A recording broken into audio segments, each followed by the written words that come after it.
নমস্কার বন্ধুরা, আজকে এই ভিডিওতে আমরা আলোচনা করব কেন্দ্রীয় সরকারি কর্মীদের বকেয়া ডিএ ডিআর নিয়ে সর্বশেষ আপডেট কী আছে। সমস্ত কিছু বিস্তারিত ভিডিওতে আলোচনা করব। ভিডিওটি অবশ্যই শেষ পর্যন্ত দেখুন। ভিডিও শুরু করার আগে বলে দিয়ে এই সমস্ত ইনফরমেশনের বিভিন্ন মিডিয়া, নিউজ আউটলেট এবং ইন্টারনেট থেকে সংগ্রহ করেছি। তো যে কোনো সিদ্ধান্ত নেওয়ার আগে নিজে একবার রিসার্চ করে নেবেন। তো চলুন শুরু করি। দেখুন, কেন্দ্রীয় সরকার অষ্টম বেতন কমিশন অনুমোদন করেছে, যদিও কবে থেকে এটি লাগু হবে সে বিষয়ে কোনো কিছু জানা যায়নি। আপনিও কি একজন কেন্দ্রীয় সরকারি কর্মী? তাহলে আজকের এই প্রতিবেদনটি রইল আপনার জন্য। আসলে অষ্টম বেতন পে কমিশন এবং পরবর্তী ডিএডিআর কবে ঘোষণা হবে সেই নিয়ে দীর্ঘ আলোচনা চলছে। তবে এত কিছুর মাঝে সরকার মহার্ঘ ভাতা এবং মহার্ঘ ত্রাণ সম্পর্কে একটি বড় আপডেট দিয়েছে কেন্দ্রীয় সরকার।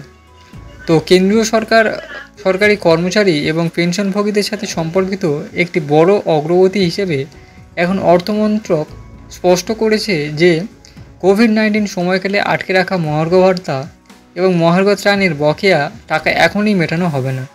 মহামারী পরবর্তী দেশের অর্থনৈতিক পুনরুদ্ধারের পরিপ্রেক্ষিতে 2020 সালের জানুয়ারি থেকে 2021 সালের জুন পর্যন্ত আরোপিত 18 মাসের ডিআর ফ্রিজ পুনর্বিবেচনা করা হবে কি না, এই প্রশ্ন সংসদে উত্থাপিত হওয়ার পরেই প্রতিক্রিয়া এসেছে।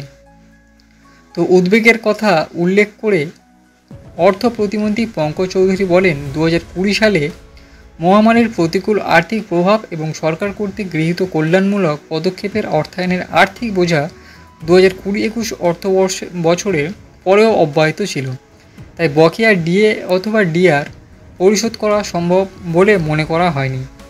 তো অর্থ প্রতিমন্ত্রী বলেন, কেন্দ্রীয় সরকারি কর্মচারী অথবা পেনশনভোগীদের 1/7/2020 এবং 1/1/2021 থেকে প্রদেয় মহার্ঘ ভাতা, মহার্ঘ ত্রাণ এর 3টি কিস্তির স্থগিত করার সিদ্ধান্ত নেওয়া হয়েছে কোভিড-19 প্রেক্ষাপটে।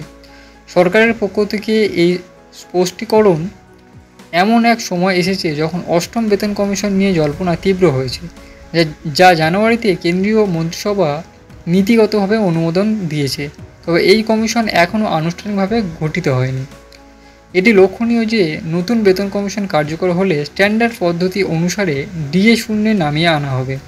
যাই হোক, বর্তমানে সপ্তম বেতন কমিশনের অধীনে সরকারি কর্মীরা 55% হারে ডিএ পাচ্ছেন।